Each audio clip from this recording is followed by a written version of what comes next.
Hello મિત્રો, જય શ્રી રામ, જય ગોગા મહારાજ। આજે આપણે જવાનું હતું હાંઢિયાને ચારવા, એટલે કે ઊંટને ચારવા। હાંઢિયાને ચારવા જતાં પહેલાં આપણે કરી લીધી પેટ પૂજા, ગોર ઘીને રોટલો। પછી આપણે હાંઢિયાને લઈને નીકળી ગયા ચારવા।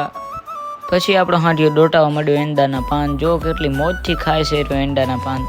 હાંઢિયાને એંડાના પાનમાં મેળ ના આવ્યો તો હાંઢિયો આવતો રહ્યો કેરીના ઝાડ ખાવા માટે। એવો કેરી ખાઈ લીધી, જોઈ લો।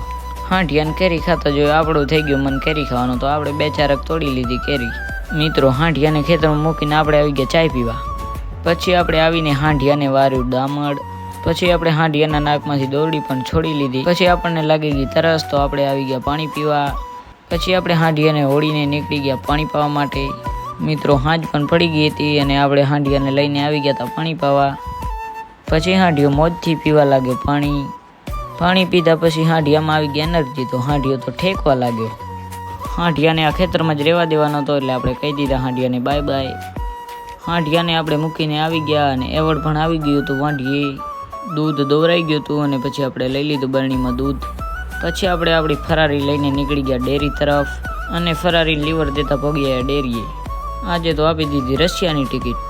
તો મિત્રો, કેવો લાગ્યો આજનો વ્લોગ સારો લાગ્યો તો વ્લોગને લાઇક, ચેનલને સબસ્ક્રાઈબ, આઈડીને ફોલો કરી નાખજો। જય શ્રી રામ, જય ગોગા મહારાજ।